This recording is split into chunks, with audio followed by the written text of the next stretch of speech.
অবশ্য মাছ পাইতে পাকিস্তানে অনেক কষ্ট হয়েছে, বাট তারপরে যে পাইলাম এটাই তো শুক্র, তাই না বলো। দেখো আমার মাছগুলো কত সুন্দর করে তাকিয়ে আছে আমার দিকে, আজকে খাবো। যারা বাংলাদেশ থেকে দেখতেছো তারা তো রেগুলার খাইতে পারবা, আমি তো আসলে রেগুলার মাছ খাইতে পারবো না, কারণ আমার এখানে রেগুলার মাছ তো পাওয়া যায় না। হ্যালো এভরিওয়ান, আসসালামু আলাইকুম, সবাই কেমন আছো? অনেকদিন পর আজকে মাছ রান্না করতেছি পাকিস্তানে, আমি তো অনেক বেশি খুশি। তো আজকে আমার বাড়িতে মাছ হচ্ছে, ভেবে দেখো, তোমাদের সবার সাথে শেয়ার করেছিলাম যে আসলে মাছ পাই না অনেকদিন পরে আজকে আমি মাছ পেয়ে গেলাম ফাইনালি। তো ফাইনালি আজকে আমার মাছ রান্নার প্রস্তুতি চলতেছে। দেখো কত সুন্দর করে মাছগুলোকে রান্না করতেছি, এই মাছগুলোকে আজকে আমি খাবো। আসলে অনেক দিনের ইচ্ছা ছিল মাছ খাবার, অনেকদিন মাছ পাচ্ছিলাম না, মন মেজাজ সবই খারাপ ছিল। তো তার মধ্যে দিয়ে আল্লাহ তাআলা মাছ মিলাই দিল, যেভাবে হোক পাইছি মাছ। অনেক কষ্ট হয়েছে অবশ্য মাছ পাইতে পাকিস্তানে, অনেক কষ্ট হয়েছে, বাট তারপরে যে পাইলাম এটাই তো শুক্র, তাই না বলো। দেখো আমার মাছগুলো কত সুন্দর করে তাকিয়ে আছে আমার দিকে, আজকে খাবো। যারা বাংলাদেশ থেকে দেখতেছো তারা তো রেগুলার খাইতে পারবা, আমি তো আসলে রেগুলার মাছ খাইতে পারবো না, কারণ আমার এখানে রেগুলার মাছ তো পাওয়া যায় না বন্ধুরা। তো আমি হচ্ছে যে আজকে পাইছি মাছ, তো ভাবলাম যে তোমাদের সাথে একটু শেয়ার করে দিই। তোমরা যারা যারা আমার ব্লগ দেখো নিয়মিত, যারা যারা বলতেছিল যে আপু কি মাছ পাইছো কি না, মাছ খাইছি কি না, তো তোমাদের জানার আগ্রহ থাকতেই পারে। তো তোমাদের জানার আগ্রহ থাকার কারণেই ভাবলাম যে তোমাদের সাথে একটু বলে দিই। আসলে এটা রুই মাছ, ঠিক আছে, রুই মাছ। তো রুই মাছটাই রান্না হচ্ছে আজকে আমার বাসায়। শীতকালে মাছ পাওয়া যায়, গরমকালে পাকিস্তানে মাছ পাওয়া যায় না। হ্যাঁ, শীতকালে পাওয়া যায়, তারপরে 2-3 রকমের মাছ, সব রকমের মাছ না। তারপরে যতটুকু পাওয়া গেছে আলহামদুলিল্লাহ এতটুকু নিয়েই খাওয়ার চেষ্টা করব। যা পাওয়া গেছে এই অনেক বেশি, ঠিক আছে। তো তারপরে রান্না করতেছি এখন খাওয়ার জন্য, খাইতে তো হবেই, জীবনে বাঁচতে গেলে খাওয়া দাওয়াটা অনেক বেশি ইম্পর্টেন্ট। তো এই ইম্পর্টেন্ট কাজটাই এখন করতে চলেছি আমি, তোমরা দেখো। যাই হোক বন্ধুরা, তোমরা কারা কারা মাছ খাচ্ছ, আজকে কি মাছ খেয়েছো আমাকে কমেন্ট করে দিও।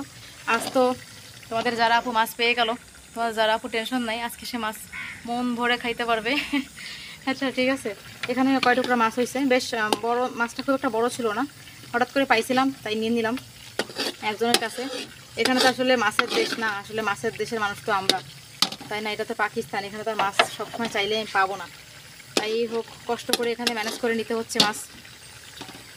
আর আমরা হচ্ছে মাছের দেশের মানুষ, আমাদের আসলে মাছ না হলে চলে না। আমাদের তো প্রতিটা গলিতে গলিতে মাছ পাওয়া যায়, প্রতিটা এলাকায় এলাকায়, প্রতিটা রাস্তায় রাস্তায় মাছের বাজার আমাদের, তাই না।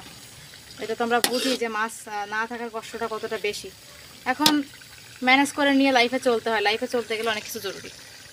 তো আমার আজকে মন ভালো আছে, মাছ পাইছি বলে মন আরও খুশি হয়ে গেছে। মাছের তরকারি দিয়ে ভাত খাবো, ভাবে দেখো তো কত, মানে চারটাখানি কথা বলো। মানে যারা অনেকে বলে কি আমি মাছ খাই না, না খাইলেই ভালো হয়, এটা মুখে বলা যায়, কিন্তু দীর্ঘদিন যাবত 1-2 বছর মাছ না খেয়ে থাকা অনেক কষ্ট করা যায় বাংলাদেশিদের জন্য। যারা বলে যে আমাদের মাছ লাগে না, মাছ জরুরি না, আসলে তারা যদি কোনোদিন এরকম 2-3 বছর মাছ না খেয়ে থাকে তারা বুঝতে পারবে যে মাছের আসলে কদরটা কতটা বেশি, ঠিক আছে। আজ মাছ খাবো গো, আজ মাছ খাবো, আজ আমার শান্তি হচ্ছে অনেক বেশি, পুরো মনের মধ্যে শান্তি পেয়ে গেছে আজকে মাছ পেয়ে। বিশ্বাস করেন বন্ধুরা, বিলিভ, আমার অনেক ভালো লাগতেছে আজকে মাছ পেয়ে। সো রান্না তো হবেই, রান্না হবে, খাওয়া হবে, কত কিছু হবে বলো। মাছের তরকারি বলে কথা ভাই, আমার তো সহ্য হইতেছে না। মাছগুলো ভোনা করতেছি আমি সুন্দর করে, হ্যাঁ এটা খাবো আসলে ভোনা করে সুন্দর করে, ওই জন্য তেলের উপরে দিয়ে ভোনা করতেছি জাস্ট। আর এভাবে আমার মায়ের কাছ থেকেও শেখা, মাঝে মধ্যে আমার মা এরকমভাবে রান্না করতো, আসলে তাই দেখে শিখেছি। আমি আসলে নিয়মিত রান্না বান্না করতে পারি না, তো তাই নিয়মিত রান্না বান্না অতটা পারদর্শী না, যতটুকু পারি আমার চলে যায়, এতটুকুই আর কি। দেখো মাছটা ভালোই হয়েছে। আসলে বিদেশের মাটিতে আমরা দেশি খাবার এক্সপেক্ট করি অনেক, কিন্তু আসলে সেটা কি আমরা পরিমাণ মতো পাই না, তো পরিমাণ মতো পাই না আমরা। কিন্তু তারপরেও কী হয়, যতটুকু পাওয়া যায়, ধরো বাংলাদেশে রেগুলার মাছ খাইতাম, এখানে মাসে একবার খাইতে হবে এই আর কি, ঠিক আছে। যেহেতু পাকিস্তান, এখানে পাকিস্তানে তো আর মাছ খায় না মানুষ, অন্য অন্য দেশে খাইতে পারে বাট পাকিস্তানে খায় না, তো এই জন্য হচ্ছে পাকিস্তানে একটু কষ্ট হয় আমার। যাই হোক আজ পেয়ে গেলাম, আজ খাবো। তো তোমাদের কাছে কেমন লাগছে আমার ফিলিংসটা শেয়ার করলাম, কমেন্ট করে জানিয়ে দিও, পাশে থেকো।